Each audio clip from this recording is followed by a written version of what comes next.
네, 이렇게 작가님들과 깊이 있게 대화를 나눠봤는데 오늘 와주신 관객분들이 이제 작품도 관람하시고 작가님들 이야기를 들으시면서 궁금한 점이나 질문이 있을 것 같아요. 그래서 혹시 네.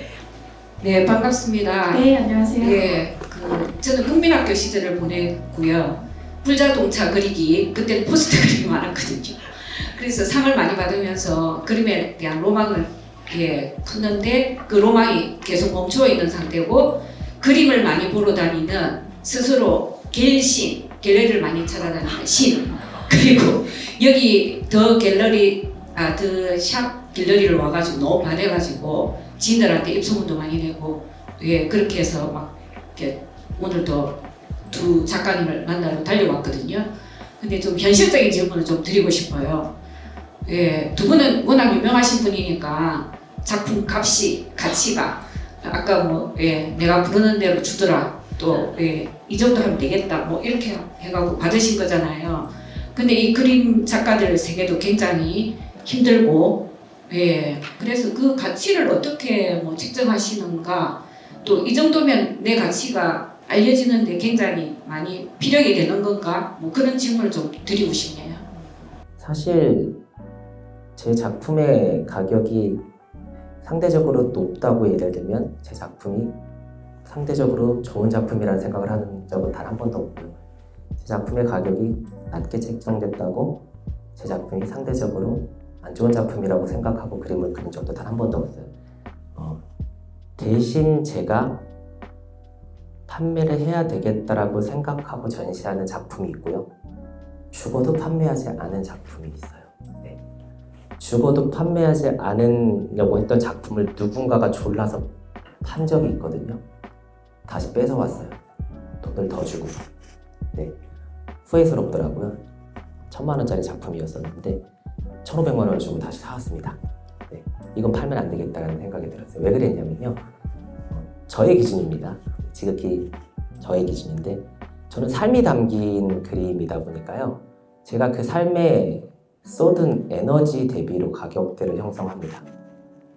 예를 들면 제가 행사를 나가면, 대학교 축제를 가면 제가 30분 공연을 하는데 2천만 원을 받아요. 제 개런티가요. 가수 개런티가 한 6곡 정도 부르고요. 근데 이날 무조건 그림을 그리고 싶어서 그래야 돼서, 혹은 더 중요한 전시나 이 작품 완성이 필요해서 그 행사를 포기하게 되는 경우도 있잖아요. 선택이니까. 등가 교환한 거죠. 그러면 그 작품은 2천만 원을 받아야 됩니다. 혹은 제가 이 작품을 완성하기 위해서 저기 용마산에 가서 곤충 채집을 하러 간 적이 있어요. 어떤 작품에 직접 채집을 해서도 하니까요. 근데 채집하러 갔다가 굴러가지고 병원에 2주 동안 입원했던 적이 있어요. 2주 동안 제가 하지 못했던 물리적, 경제적, 정신적,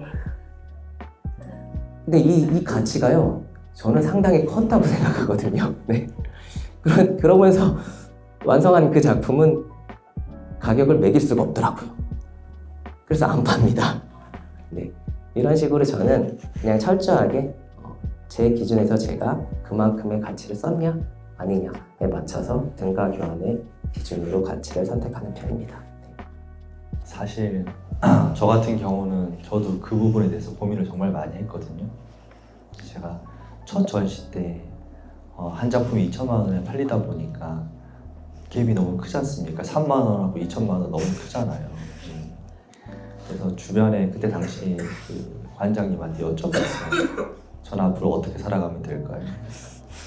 이렇게 얘기했더니만 저는 미대를 나오지 않아서 호당 얼마가 없다 하더라고요. 그래서 이걸 기준으로 조금 조정을 해서 해보면 어떻겠냐라고 해서, 저는 처음에 가격을 결정할 때 주변의 미술 전문가들의 도움을 좀 받아서 시작을 했습니다.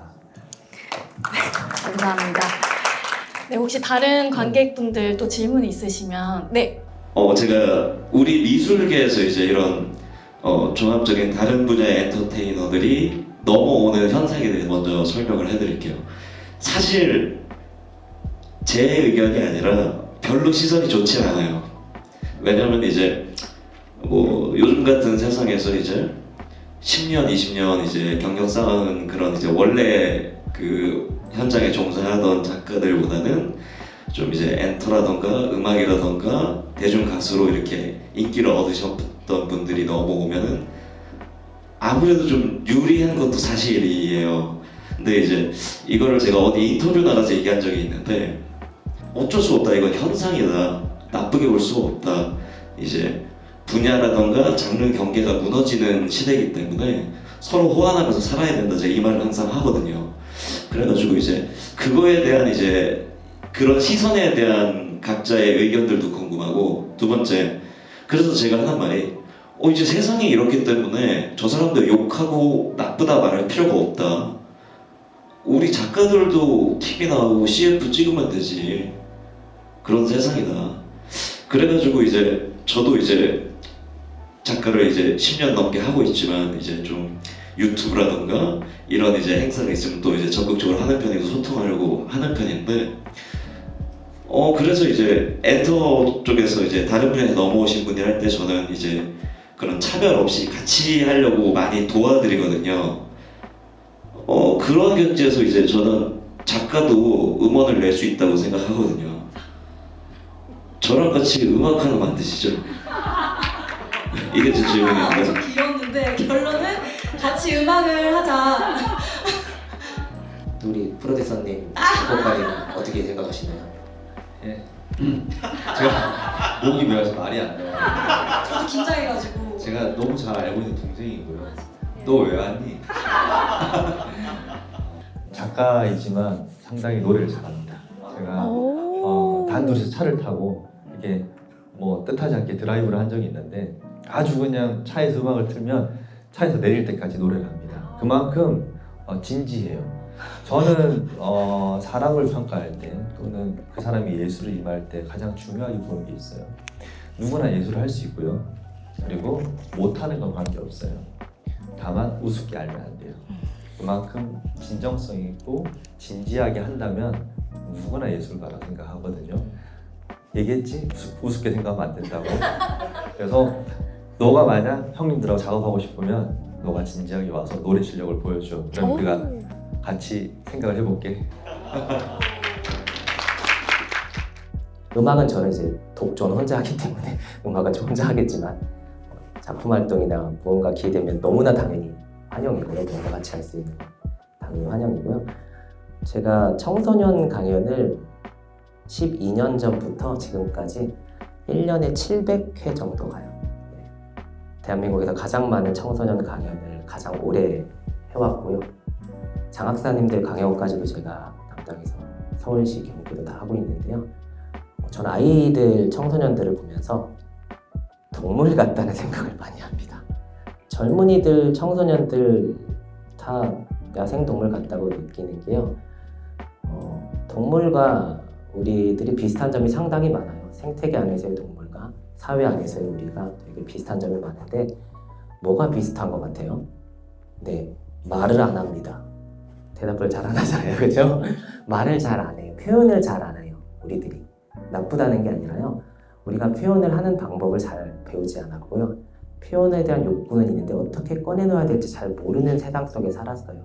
더군다나 유교 사상에 아래 있다 보니까, 영향을 받다 보니까 사실은 이건 하면 안 되지 않나. 이 말을 괜히 잘못했다가 실수가 되지 않을까. 내가 타겟이 되지 않을까. 마찬가지예요. 동물들이요. 야생에서 다쳐도요. 티를 안 내요. 왜냐? 티를 내면요. 표현을 하면요. 무리해서 도태되거나 적에게, 천적에게 타겟이 돼서 잡아먹혀요. 그러니까 다쳤는데 아픈데도 다쳤다는 티를 안 내고 괜찮은 척이에요. 그러다 어떻게 되냐면요. 급사해요. 어느 날 갑자기 죽는 거죠. 하지만 동물학에 급사는 없습니다. 모든 죽음엔 이유가 있는 거예요. 근데 그 이유를 얘가 꺼내놓지 않았기 때문에 치료해줄 수가 없었던 거죠. 얘가 아프다고 얘기했었으면 누군가가 그걸 보고 치료해줘야 되는 건데 얘기를 안 하니까 모르는 거죠. 그래서 데미지가 쌓여서 축적돼서 문제가 갑자기 죽습니다. 저는 사람도 똑같다고 생각해요. 우리 모두는 표현하고자 하는, 나를 꺼내놓고자 하는 욕구와 욕망을 갖고 있다고 생각해요. 그거는 상대방에게 받느냐 아니냐와 다른 꺼내놈의 지극히 개인적인 욕구라고 생각해요. 그 욕구를 저는 우리 모두가 꺼내놔야 된다고 생각하고요. 그걸 저는 공격성이라고 합니다. 동물학에도 공격성이 있는데요. 이 공격성이 상대를 해하려고만 하는 게 공격성이 아니에요. 내가 얘기를 해야 될 때, 내가 표현을 해야 될 때, 부당한 상황에 있었을 때 그때 표현을 하는 것도 중요한 공격성입니다. 자기 방어를 위해서. 인간의 표현 욕구는 자기 방어를 위한 필수적인 공격성이에요. 꺼내놓지 않으면 이 안에 있다가 터져버리는 거예요. 언젠가 나를 좀먹는 거죠. 갉아먹는 거죠. 그러다 죽느니 꺼내나 보는 거죠. 누가 뭐라던 말던은 두 번째 문제고요. 일단 내 욕구에 충실한, 하지만 가치가 들어간 욕구라면 그게 상대방에게 피해를 주지 않기 때문에, 그래서 문화와 예술이 정말 중요한 자신의 욕구 표현의 도구라고 생각하고요. 그 안에 형식은 중요하지 않다고 생각합니다. 내가 아파서 죽겠는데 형식이 뭐가 중요하겠어요? 그렇죠? 일단 꺼내놓는 거죠. 그래서 저는 뭐 직업의 어떤 영역을 떠나서 그냥 그저 꺼내놓아야지만 내가 살 수 있고, 그걸 또 꺼내놓은 걸 누군가가 보면서 공감한다면 더 좋은 에너지를 같이 나눈 거지 않나 라는 이런 생각이 좀 들어요. 네, 좋은 질문 감사합니다. 이제 음악도 하시고 그림도 그리시고 하시는데 그 영감의 원천이 어디서 오시는지, 그리고 그 영감이 막 떠오르지 않을 때 그걸 어떻게 해결하시는지. 세 번째는 그림을 그리실 때 그 그림을 제일 빨리 완성하셨던 시간과 제일 오래 걸렸던 시간, 그걸 알고 싶습니다. 영감은 저는 진짜 불현듯 찾아옵니다. 그래서 영감이 떠오르지 않으면 어떻게 하느냐? 영감이 올 때까지 기다려.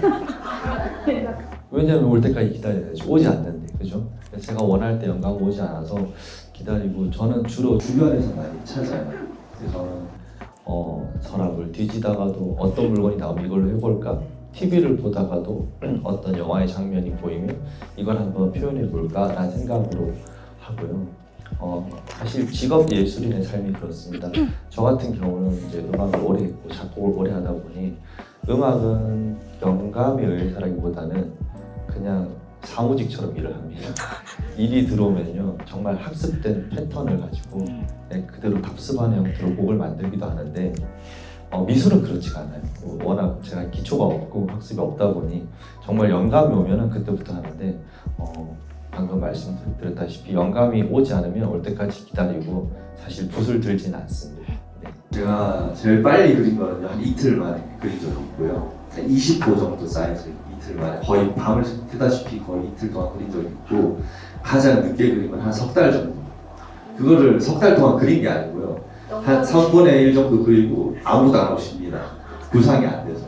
그래서 생각이 나면 그 다음을 이어서 그리고요. 또 생각이 안 나면 또 중단을 하고, 그렇게 해서 한 석 달 정도 그린 작품도 있습니다. 네. 저는 그림도 음악도 결핍에서 얻는 것 같아요.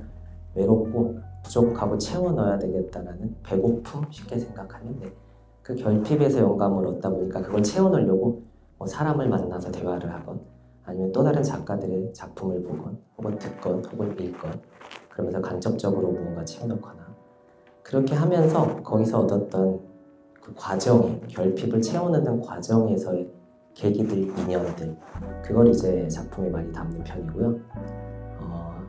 그러다가 작품 활동이 안 나왔을 때는 누군가와의 관계에서 계기가 나오지 않는다면 내 안에서 찾을 차례다라고 생각을 하고요. 저와 대화를 합니다. 그래서 원래 명상을 했었어요. 근데 저랑 안 맞더라고요. 네, 명상을 해봤는데 몸이 너무 피곤하니까 계속 졸더라고요. 그래서 명상은 아니다. 그럼 어떻게 하면 내가 지금 갖고 있는 결핍이 뭔지 발견할 수 있을까? 그걸 찾았을 때가 나를 극도로 힘든 상황으로, 최악의 상황으로 몰아넣었을 때 찾게 되더라고요. 내가 진짜 갈망하는 게 뭔지. 그래서 제가 술을 좀 즐겨 하는 편인데요.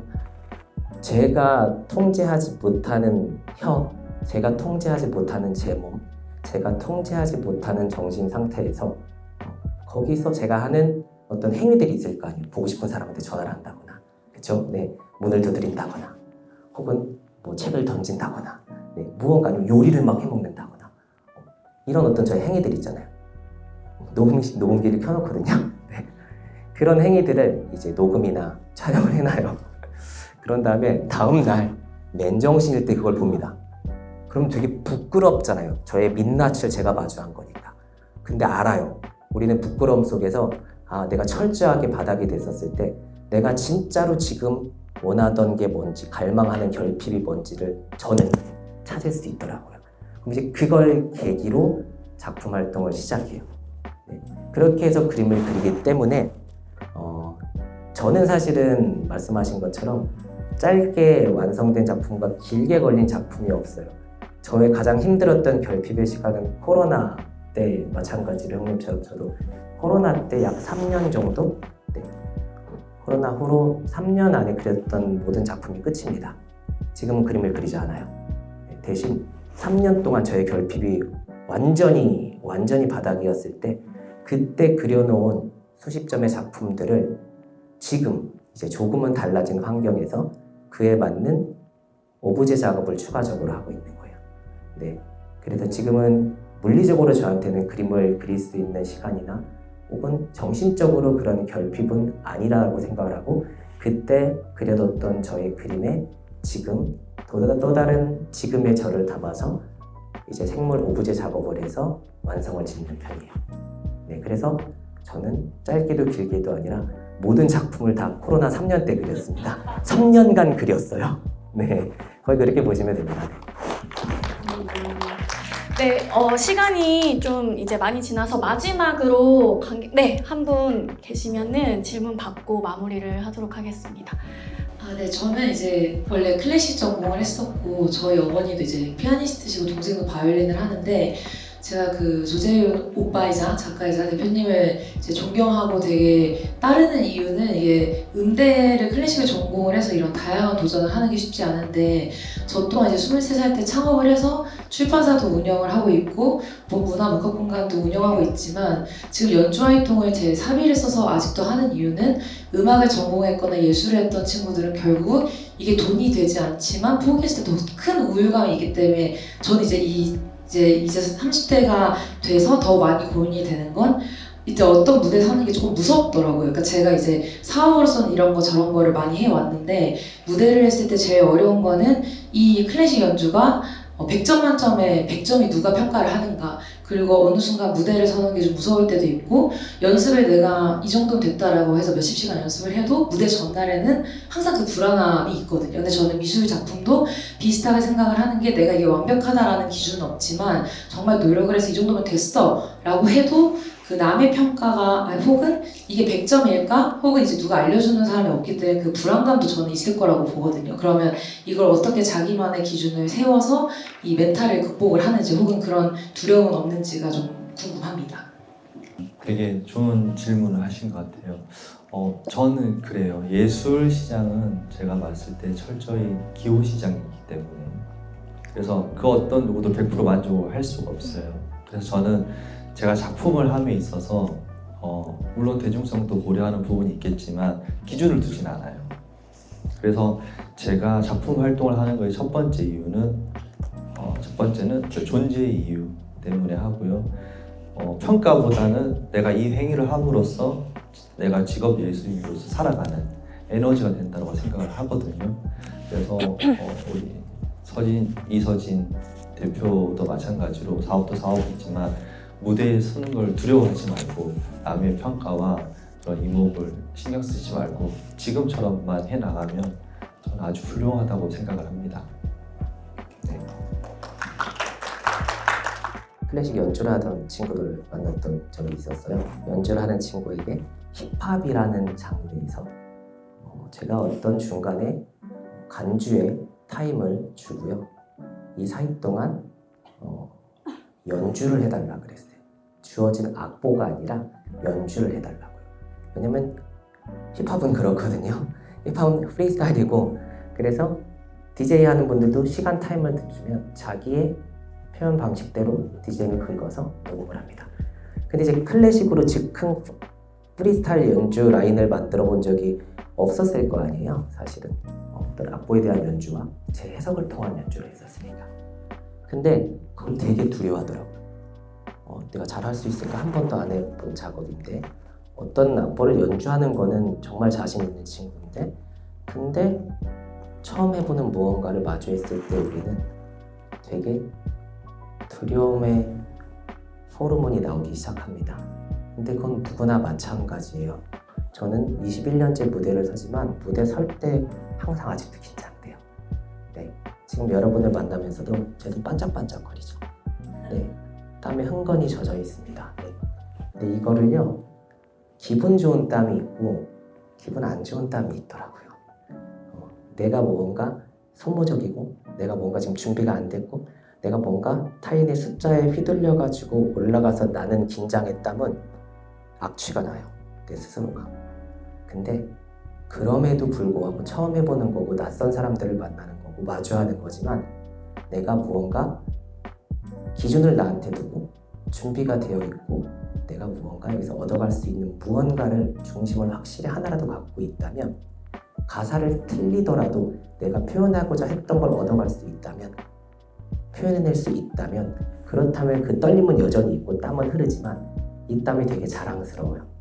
그래서 제가 지금 그 완성하지 못한 작품 중에 불안이라는 작품이 있거든요.